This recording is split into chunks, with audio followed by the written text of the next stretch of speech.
Kenapa lah orang Indonesia nih lebih percaya berobat ke Malaysia timbang ke Indonesia. Jadi tuh gejala awal dia dia sakit perut.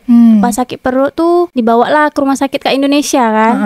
Diceklah dengan dokter ke Indonesia. Dokter sih diagnosanya miom hari tuh. Kalau dihitung-hitung dah adalah 180 juta. Kalau uang ringgit dia dah beribu-ribu. Jadi itu macam mana tuh ceritanya experience kat Malaysia tuh? Jadi Mbak Yu, tentang Mbak Yu yang Kak Yu udah menang Tanjung Pinang tuh, dia kan berobat kat Malaysia kan. Itu udah habis berapa ratus juta tuh Mbak Yu? Dah banyak ratus juta Kemarin tuh kalau dihitung-hitung dah adalah 180 juta. Kalau uang ringgit dia dah beribu-ribu Jadi itu macam mana tuh ceritanya experience kat Malaysia tuh, berobat kat Malaysia macam mana tuh Mbak Yu? Jadi tuh gejala awal dia dia sakit perut. Pas sakit perut tuh dibawalah ke rumah sakit ke Indonesia kan. Diceklah dengan dokter ke Indonesia. Dokter sih diagnosanya miom hari tuh. Tapi ternyata dibawalah ke Batam ke dokter yang betul-betul spesialis penyakit dalam kan. Ternyata tahu dia sakit apa? Kanser. Mati. Tak terduga kan. Dari cuma gejala awal tuh diagnosnya cuma sakit perut aja, tiba-tiba dah kanser. Dibawa ke Malaysia kan hari tu. Jadi memang panjang lah tual dia atau perubatan dia ni panjang betul lah. Mulai dari medical check up dulu, terus dia PET scan, lepas tu dia radioterapi, lepas tu dia kemoterapi. Banyaklah perubatan-perubatan yang dah dilalui dengan dia ni. PET scan aja ni harga dia kalau di Indonesia kan 40 juta. Mati. Sekali PET scan. Kalau kemoterapi dia pula, harga dia satu kali kemoterapi tu 5,000 ringgit Malaysia. Berarti berapa tuh Mbak Yu? Kalau kau kali sekitar 16 jutaan lah. Terus kau berapa hari kat Malaysia Mbak Yu? Dah ada 10 hari lah temankan waktu itu. Sebab dia kan belum pernah ke Malaysia kan. Aku temankan lah. Melihat kondisi dia pun melemah. Sebab dia dah pernah masuk emergency sekali hari tu. Melemah betul sampai muntah mual. Kesian aku tengok dia Terus Mbak Yu, itu tuh dia sebenarnya rawat inap ke atau rawat jalan ke, atau dia maksudnya setiap hari tuh kat rumah sakit aja? Tak, jadi gini selama 28 hari dokter tuh dah cakap kalau penyakit dia ni memang case dia tak serius sangat lah, tapi memang harus ditangani dengan cepat karena perkembangan kanser ni sangat cepat tau Kalau dibiarkan aja akan berbahaya dan beresiko tinggi. Sebab kanser ni tak main-main kan. Sebab sel darah dia yang kena ke tubuh ni yang jadi masalah. Hari tu ada beberapa ritual atau perubatan mulai dari dokter memberikan obat waktu ke emergency sehingga membuat dia mual muntah ni agak mengurang sikit lah. Lepas tu dokter ada menyarankan untuk PET scan. PET scan ni kita dilihat lah macam Indonesia medical check up, tapi ni versi kanser. Ditengoklah dari ujung rambut sampai ke ujung kaki. Sakit dia ni ada di bagian mana, sebab dia hanya mengalami mual muntah dan sakit perut aja hari tu kan. Sangka dokter ni dia ada penyakit GERD kalau Indonesia atau asam lambung. Ternyata memang ada riwayat dia atau diagnos tu ada. Tapi ternyata diteliti lagi, dokter membaca hasil radiologinya tu, rupanya ditengok lah kan hasil ronsen dia tu, rupanya kanker serviks. Itu dia stadium berapa tuh Mbak Yu? Stadium 2 kata dokter. Sudah 7 cm besar dia. Tapi dokter Malaysia ni memang betul-betul canggih tau. Dah baca ni kan hasil ronsen dia. Dokter tu langsung bilang gini, kamu pasien saya yang paling muda, umur dia baru 34 atau 35 tahunan macam tu lah tapi semangat dia tinggi tau nak sembuh tu. Memang kalau untuk harta benda dah habis lah terjual, dah mobil terjual, motor dah terjual, semua benda lah dah dikeluarkan demi perubatan ni supaya berangsur cepat sembuh kan, karena dah 7 cm dah tak main-main lagi tau. Bisa jadi dia lebih besar lagi nanti. Terus dokter menyarankan untuk 28 kali radioterapi. Jadi radioterapi ni kalau kat Malaysia sana nama rumah sakit dia Glen Eagles Hospital, ada dekat Medini. Medini dekat daerah Johor, daerah Iskandar. Jadi di Glen Eagles tu ketika kita masuk habis PET scan tu, dokter memberi peringatan, ini obat dia, lepas tu ini perawatan dia, ini biaya yang dikeluarkan dia. Kalau pasien ni rasa okey atau punya duit atau berkecukupan, sila kita ambil tindakan dengan cepat. Tapi kalau rasa tak sanggup atau masih nak fikir dulu karena keuangan kan, bolehlah dipikirkan dulu. Tapi memang hari tu tetangga aku tu betul-betul yang langsung aja lah, sebab dia nak langsung sembuh kan hari tu.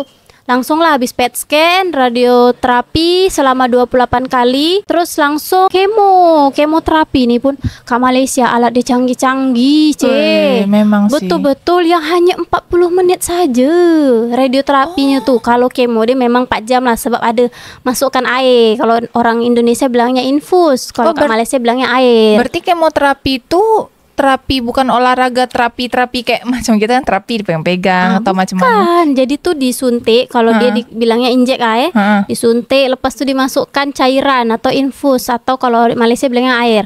Dimasukkan air, tapi dalam keadaan tidak ngapain, hanya duduk saja, nggak baring, nggak apa, pokoknya hanya duduk, dikasih kayak obat infus gitu, terus dikasih banyak lah obat-obat 4 macam. Intinya hanya pasien sama keluarganya lah yang tahu ya. Dikasih obat macam tuh, lepas tuh dikasih obat minum sama obat suntik juga, jadi sembuhnya langsung total kayak gitu. Terus alat mereka canggih-canggih, tak pakai tenaga manusia, tinggal pencet dah siap. Oh iya. Hanya dari komputer aja, pencet langsung mutar gitu. Kalau radioterapi cuma 40 menit, betul-betul yang singkat betul lah. Kalau nak berobat ke Malaysia tuh, kenapa lah orang Indonesia nih lebih percaya berobat ke Malaysia timbang ke Indonesia? Iya, sebab karena memang canggih-canggih kan. Alat dia canggih, dokter dia pun terkemuka, atau orang pun dah berjaya berhasil sembuh kan. Betul. Jadi orang Indonesia nih kedoktrin untuk berobat ke luar negeri sana lah gitu. Jadi selama 10 hari aku menemankan tanggaku tuh, sekarang pengobatan dia kan udah berjalan 15 kali radioterapi dan 4 kali kemoterapi kan. Itu betul-betul dari 7 cm sekarang tinggal 4 cm saja. 4 cm ini nanti akan diakhiri dengan bioterapi apa gitulah nama dia. Nanti Kak Melaka, rumah sakit Kak Melaka. Iya. Jadi 28 hari nanti setelah radioterapi, kemoterapinya 5 kali. Di kemoterapi terakhir atau bio apa gitu tuh nanti di Malaka sana. Jadi aku nanti akan temankan lagi hari Isnin aku berangkat. Oh, berangkat lagi. Emangnya Melaka sama Johor tuh jaraknya berapa jam, Mbak Yu? Melaka Malaysia dengan Johor Malaysia tuh jaraknya kalau kita naik bus itu sekitar 3 jam saja. Naik bus. Dekat sangat lah. Naik kereta cepat lah, kereta api, tapi banyak turun-turun dia. Lebih baik langsung naik bus tuh lebih cepat. Dah tuh selama Mbak Yu menjaga tetangga Mbak Yu di sana, itu Mbak Yu tinggal kat mana? Terus berapa pula biayanya lagi tuh? Itulah macam mana nak dicakap banyak betul lah pengeluaran inti dia tuh. Kalau penginapan kita orang ada duduk kat apartemen. Apartemen tuh tak jauh lah dari Gleneagles tuh, dekat sangat. Nama dia Pristine apartemen. Jaraknya betul-betul hanya 300 meter saja. Harga dia pula kita orang ambil dia per minggu dekat aplikasi Agoda sebab murah. Harga dia cuma 1.300 lah. 1.300 untuk 2 minggu. 1.300 berarti berapa tuh Mbak Yu? 3 jutaan lebih lah. Berarti 1 minggu 1 juta lebih, 1.500.000. Tapi kan seminggu boleh masak, boleh tidur, boleh duduk, boleh nonton TV, semualah. Boleh dilaksanakan aktiviti kat rumah tuh, kat apartemen tu lah. Cuci baju pun boleh Mbak Yu? Boleh, jemur baju pun boleh, setrika baju, nak hair dry rambut, semua boleh. Berarti Mbak Yu tak tinggal kat rumah sakitnya? Soalnya kan Mbak Yu jagakan tetangga Mbak Yu. Memang hari tu mengantarkan orang sakit tuh, orang mikir dia akan dibawa ke rumah sakit dan tidur kat rumah sakit. Tapi dokter kat Malaysia ni betul-betul best punya lah. Dia menyarankan, karena itu rumah sakit swasta dan tergolong mahal lah ya, untuk penyakit yang spesial, penyakit cancer tadi tuh, dokter tidak menyarankan untuk rawat inap. Jadi rawat jalan aja. 1 hari dia radioterapi, nanti di hari Rabu dia kemoterapi. Dari radioterapinya sampai Jumat, Senin sampai Jumat. Kalau untuk kemoterapinya hari Rabu aja gitu. Sebab fisik dia memang kuat. Dia tuh boleh jalan, boleh makan, boleh tidur, boleh duduk, boleh aktiviti lah kat rumah. Tapi ya karena dokter tak menyarankan untuk rawat inap, jadi kita orang ya rawat jalan tuh. Jadi nanti di 28 hari lah berakhirnya itu, kemungkinan nanti di pertengahan Juni. Insya Allah kalau dia sehat, dia tak ada halangan apapun, insya Allah akhir Juni selesai pengobatan dia. Tapi setelah selesai itu Mbak Yu kena sering rajin check up atau tak apa biarkan aja macam tu? Dokter menyarankan untuk 3 bulan sekali maksimal, minimal dia 1 bulan sekali boleh pergi check up kat Malaysia boleh, kat Indonesia boleh. Sebab kanser ni sel darah kan yang kena, tak boleh sembarang. Makan pun ada pantangan dia jugalah, tapi tak separah kalau Indonesia kan tak boleh makan ni, tak boleh makan itu. Justru malah kat Malaysia kalau kita kanser tuh boleh makan protein tinggi, daging boleh, ayam boleh, tapi memang tak boleh makan yang kayak udang, yang seafood tuh belum boleh lah, sebab kan masih pengobatan. Jadi mau lihat keadaan dan fisiknya dia nih kuat apa enggak, karena obat yang masuk tuh begitu banyak kan kat tubuh dia, harus dinetralisir dulu supaya cepat pengobatan dia. Tapi memang betul-betul dokter Malaysia menyarankan untuk makan yang banyak serat, banyak protein supaya cepat sembuh gitu. Kan dia kanser nih Mbak Yu. Berarti sekarang rambut dia botak lah Mbak Yu.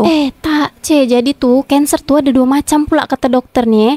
Dari pusat atau dari udel bahasa Jawanya sampai ke atas itu memang ada yang botak. Adalah efek samping dia botak tuh ada. Tapi kalau pusat sampai ke bawah itu tak ada, karena jiran aku nih pula dari pusat ke bawah kan, cervix kan. Jadi tak ada sakit macam botak kepala tuh tak ada. Tapi memang banyak sangat pasien-pasien yang aku tengok tuh betul-betul rambut dia botak. Terus masih muda-muda dah, rambut tak ada. Betul-betul kayak kesian lah. Fight untuk melawan kanser nih sangat tinggi untuk pasien-pasien dia. Jadi memang semangat tinggi jadi biar cepat sembuh. Gitulah.